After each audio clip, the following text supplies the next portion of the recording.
கர்த்தருடைய பரிசுநாமத்துக்கு சோத்திரமும் மகிமையும் உண்டாவதாக. இன்று நாளில் கூட தேவன் அளித்த புதிய கிருபைக்காக இரக்கத்திற்காக நன்றி செலுத்தவும். இன்று நாளில் தேவன் தியானிக்கும்படியாக கொடுக்கப்பட்ட நபர் நெகேமியா. நெகேமியா நெகேமியாவுடைய எபிரேய மொழியில் அவருடைய பெயரின் அர்த்தம் யெகோவா ஆறுதல் அளிக்கிறார் என்று பொருள். இவர் பாபிலோனிய அடிமைத்தனத்திற்கு பிறகு எருசலேமை மறுசீரமைக்கவும் தேவனாலும் பாரசீக அரசராலும் பயன்படுத்தப்பட்ட ஒரு உன்னதமான தேவன். இவருமே இந்த பாபிலோனிய அடிமைத்தனத்துக்கு அப்புறமா நேற்றைய பார்த்த எஸ்ராவை போலவே நெகேமியாவும் மறுசீரமைக்க உபயோகப்படுத்தப்பட்டார். இவருடைய பின்னணி இவர் பெர்சிய ராஜாவை அர்த்தசஷ்டாவிடம் பாத்திரக்காரனாக, அதாவது கப்பேரர்னு சொல்லுவாங்க, அப்படியாக பணியாற்றினார். இவர் மிகுந்த நம்பிக்கைக்குரிய மற்றும் செல்வாக்கு மிக்க பதவியாகும். பாரமுள்ள இருதயம். எருசலேமின் மதில்கள் இடிக்கப்பட்டு மக்கள் நிந்தைக்குள்ளாகி இருப்பதை அறிந்த பொழுது இவருமே அழுது உபவாசம் ஜெபித்தாராம். நெகேமியா 1:4 பார்க்கும்போது இவருமே அவர்களுடைய எருசலேமோட மதில்கள் இடிக்கப்பட்டதை கண்டு அழுது அவர் உபவாசம் இருந்து ஜெபித்தாராம். தன்னலமற்ற சேவை. அரண்மனை சுபோகங்களை விட்டுவிட்டு தனி மக்களுக்காக ஆபத்தான பயணத்தை மேற்கொண்டாராம். அந்த அரண்மனையில் அவருக்கு அவ்வளோ பெரிய ஒரு இடம் கொடுக்கப்பட்டு அங்கே அவருக்கு இருந்தும் அந்த சுகபோகங்களெல்லாம் விட்டுவிட்டு மக்களுக்காக இறங்கி ஆபத்தான பயணத்தை மேற்கொண்டாராம். நெகேமியாவின் தலைமைத்துவம் பண்புகள் பார்த்தோம்னா ஜெப வீரன். இவருமே எஸ்ராவை போல ஜெப வீரன். இவர் எந்த ஒரு காரியத்தை தொடங்கும் முன்பும் அவர் தேவனிடம் ஜெபித்தார். நெகேமியா 1:5-11 பார்க்கும்போது இவர் ஒரு ஃப்ளாஷ் ப்ரேயர், திடீர் ஜெப மனிதராகவும் இருந்தார். ஏதாவது ஒரு காரியம் வேணும்னா உடனே ஜெபிச்சுட்டு அப்புறமா தான் ஆரம்பிப்பார். அதனால தான் ஃப்ளாஷ் ப்ரேயர், அதாவது திடீர் ஜெப வீரனாய் இருந்தாராம். திட்டமிடுதல். ராஜாவிடம் அனுமதி கேட்கும் முன்பே தனக்கு தேவையான பொருட்கள் மற்றும் பாதுகாப்பை பற்றி திட்டமிட்டு வைத்திருந்தார். உற்சாகப்படுத்தும். பரலோகத்தின் தேவன் நமக்கு காரியத்தை வாய்க்க பண்ணுவார் என்று கூறி சோர்ந்து போயிருந்த மக்களை உற்சாகப்படுத்தினாராம். அதாவது இவருமே இந்த ஆலயம் கட்டப்படுற இடத்துல உபயோகப்படுத்தப்பட்டார்.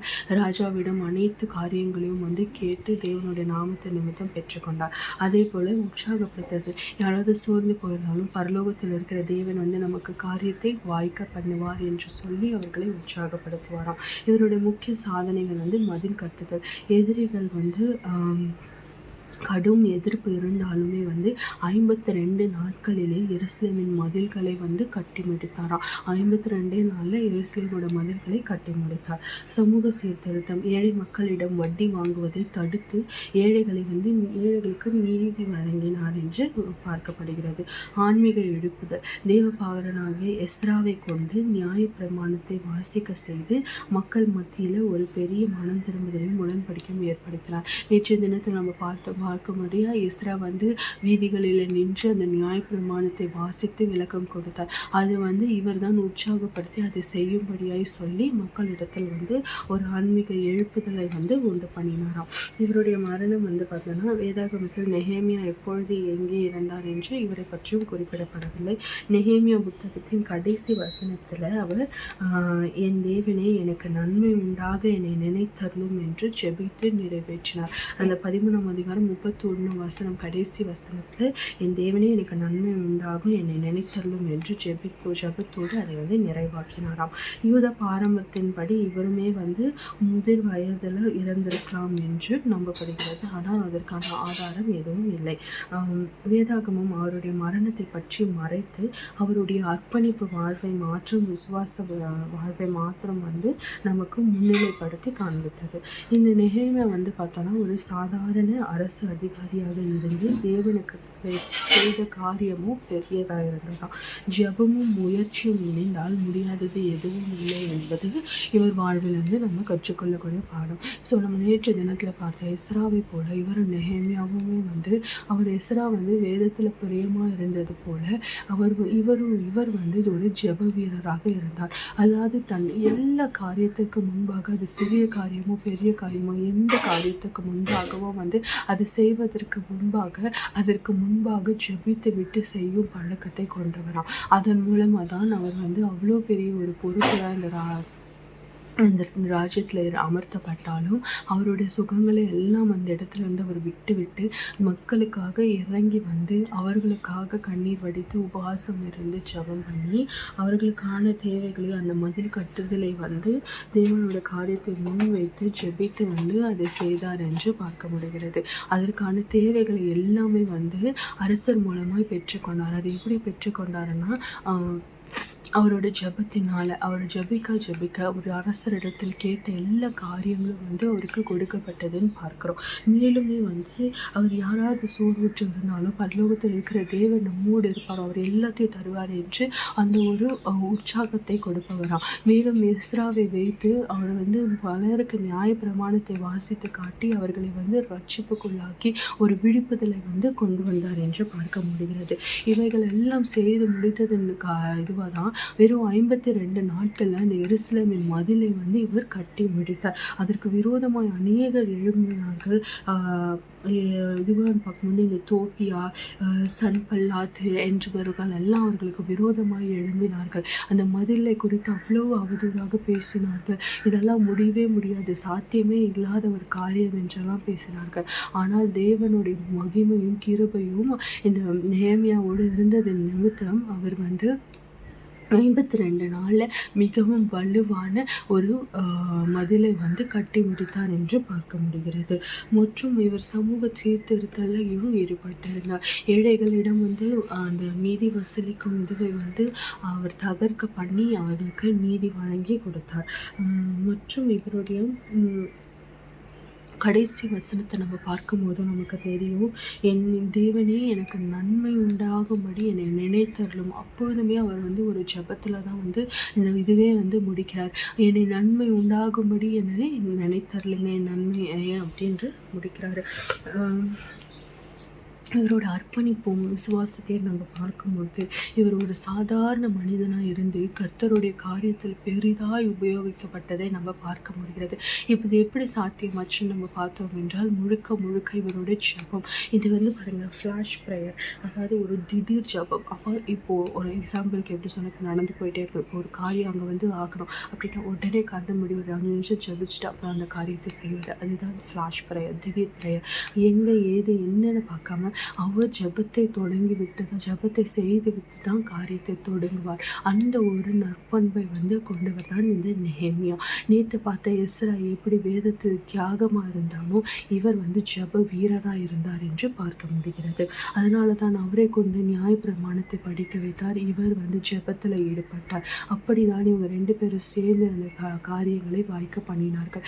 எஸ்ரா நியாயப்பிரமாணத்தில் அறிவுள்ளவனாக இருந்ததால் அதை கொண்டு மக்களை வந்து இவர் தெளிவுபடுத்தினார். நெகேமியா ஜெப வீரனாக இருந்ததால் அந்த ஜெபத்தை கொண்டு மக்களை வந்து மக்களுக்காக உழைத்தான் என்று பார்க்க முடிகிறது. ஸோ இன்றைய நாளில் கூட இந்த நெகேமியாவோட வாழ்வில் இருந்து நம்ம கற்றுக்கொள்ள வேண்டியது ஜெபம் தான். நேற்று எப்படி வேதம் வாசிப்பதில் நம்ம தியாகமாக இருக்கணும், வேதம் வாசிப்பதில் நம்ம தியாகமாக இருக்கணும்னு பார்த்தோமோ, தாகமாக இருக்கணும் என்று பார்த்தோமோ, அதே போல தான் இன்று ஜெபிப்பதிலும் வந்து நம்ம தாகம் உள்ளவர்களாய் வாஞ்ச உள்ளவர்களாக இருக்கணும். ஒவ்வொரு காரியத்தை, அது எந்த காரியமாக இருக்கட்டும், ஒரு சிறிய காரியமாக கூட இருந்தாலும் அதை ஜெபித்து விட்டு தொடங்குற பழக்கம் வந்து நம்ம குடும்பங்களில் வந்து அமல்படுத்தப்பட வேண்டும். ஒவ்வொரு நாளும் வந்து நான் உங்களுக்கு சொல்வது அதுதான், ஒவ்வொரு காலை பொழுதும் வந்து உங்களோட நாளின் முதல் மணி நேரத்தை கடவுளுக்காக நீங்கள் கொடுக்கும் போது அந்த நாள் முழுவதும் தேவன் உங்களோடு இருந்து உங்களுக்கு ஆலோசனை தந்து என்ன பண்ணணும் என்ன பண்ணக்கூடாது என்ற ஆலோசனை ஆவியானவரை கொண்டு நம்மளுக்கு வந்து வழிநடத்துவார். அந்த நாளின் துவக்கத்தில் கடவுளை நம்ம தேடலைன்னா அந்த நாளே வந்து நம்மளுக்கு ஒரு கன்ஃபியூஸான நாளாக இருக்கும். உங்களால் வந்து அப்பப்போ நீங்கள் ஜெபம் பண்ணலாம், ஒவ்வொரு காரியம் வரும்போது நீங்கள் ஜெபிக்கலாம். ஆனால் அந்த நாளின் துவக்கத்தில் நீங்கள் பண்ணிங்கன்னா அதற்கான பலனை வந்து நிச்சயமாக நீங்கள் ருசி பார்ப்பீங்க. நீங்கள் என்னோட வாங்க, நீங்கள் எனக்கு ஆலோசனை கர்த்தராக இருங்க அப்படின்னு உங்கள் நாளின் முதல் மணி நேரத்தை தேவனுக்காக செலவிட்டு பாருங்கள். அவரிடத்துல கேட்டு பாருங்கள், நீங்கள் என்னோட வாங்கப்பா, நீங்கள் என்னை வழி நடத்துங்க, நீங்கள் எனக்கு ஆலோசனை கொடுங்கன்னு கேட்டு பாருங்கள். அப்போது அந்த சூழ்நிலைகளே வேறு மாதிரி இருக்கும். நீங்கள் இவ்வளோ நாள் ஹேண்டில் பண்ண சூழ்நிலைக்கும் இதுக்கான வித்தியாசத்தை வந்து உங்களால் பார்க்க முடியும். ஸோ உங்கள் நாளின் முதல் மணி நேரத்தை கடவுளுக்காக கொடுங்க. அவரிடத்துல ஜெபிச்சுட்டு போங்க. ஒவ்வொரு நீங்கள் வீட்டை விட்டு போகும்போதும் எங்கே போனோன்னாலும் சரி ஜெபித்து விட்டு போங்க. உங்கள் நாளின் முதல் மணி நேரத்தை அவர்கிட்ட கொடுத்துட்டிங்கன்னா மீதியை அவர் பார்த்துப்பார். அந்த முதல் மணி நேரத்தை தவற விடாமல் வேறு ஏதாவது யூஸ் பண்ணுறதுக்கும் இல்லை நீங்கள் வேறு எந்த ஒரு காரியத்தையும் நீங்கள் சாக்கு போக்கு சொன்னாலும் வந்து அதை ஏற்றுக்கொள்ள முடியாது. அப்படி உங்களுக்கு இதுவாகுதா, ஒரு 1/2 முன்னாடி எழுந்து அவருக்கான நேரத்தை நீங்கள் கொடுத்துட்டு அப்புறம் மீதி அந்த வேலையை வந்து கண்டினியூ பண்ணுங்கள். அப்போ நிச்சயமாய் தேவன் வந்து உங்களோடு இருப்பதை நீங்கள் உங்களால் உணர முடியும். ஒவ்வொரு காரியத்திலும் தேவன் உங்களை வழிநடத்துவதை, ஆலோசனை சொல்லுவதை உங்களால் நிச்சயம் உணர முடியும். ஸோ நம்ம வந்து நெகேமியாவை போல ஜெப வீரர்களால் ஜெபிக்கிற பிள்ளைகளால் மாற வேண்டும் என்று தேவன் இன்றைக்கு நம்ம உணர்த்துறாரு. அதை நம்ம செய்வோமா? ஜெபிக்கலாம். நேற்றும் என்று மாறாத என் நல்ல தகப்பனே, அப்பா இது இந்த நல்ல வேலைக்காய் கூட ஜெபிக்கிறோம் அப்பா. அப்பா இந்த காலை பொழுதுல கூட அப்பா நெகேமியாவை குறித்து நாங்கள் தியானிக்கும்படியாக நீர் செய்த கிருபைக்காக உமக்கு நன்றி அப்பா. நேற்று தினத்தில் இஸ்ராவை போல அப்பா ராஜா நாங்கள் வேதத்தில் அப்பா தாகமுள்ளவர்களாக இருக்க வேண்டும் எங்களுக்கு உணர்த்திய தேவன் இன்று அப்பா நாங்கள் ஜெப வீரர்களாக வீராங்கனைகளாக இருக்க வேண்டும் என்பதை நீர் உணர்த்துகிற தயவுக்காக உமக்கு நன்றி. எங்கள் நாளின் அப்பா முதல் மணி நேரத்தை உமக்காக செலவிடக்கூடிய ஞானத்தையும் பலத்தையும் அப்பா நீர் எங்களுக்கு தர வேண்டுமாய் கூட ஜெபிக்கிறோம். அது எங்கள் வாழ்க்கையில் அப்பா ஒரு பழக்கமாய் நாங்கள் மாற்றிக்கொள்ளும்படியாய் நீர் எங்களுக்கு கிருபை பாராட்டுங்கப்பா. அப்பா அந்த ஜெபத்தினால் எதையும் செய்ய முடியும் என்பதில் அப்பா நாங்கள் அப்பா விசுவாசம் உள்ளவர்களாக இருக்க கிருபை பாராட்டுங்க. எங்கள் வாழ்வின் ஒவ்வொரு காரியங்களும் அப்பா உம்மை முன்வைத்து உம்மைக்கிட்ட ஜெபித்து அப்பா நாங்கள் செய்யக்கூடிய அந்த ஞானத்தினால் எங்களுக்கு நிரப்பியறலுங்க ராஜா.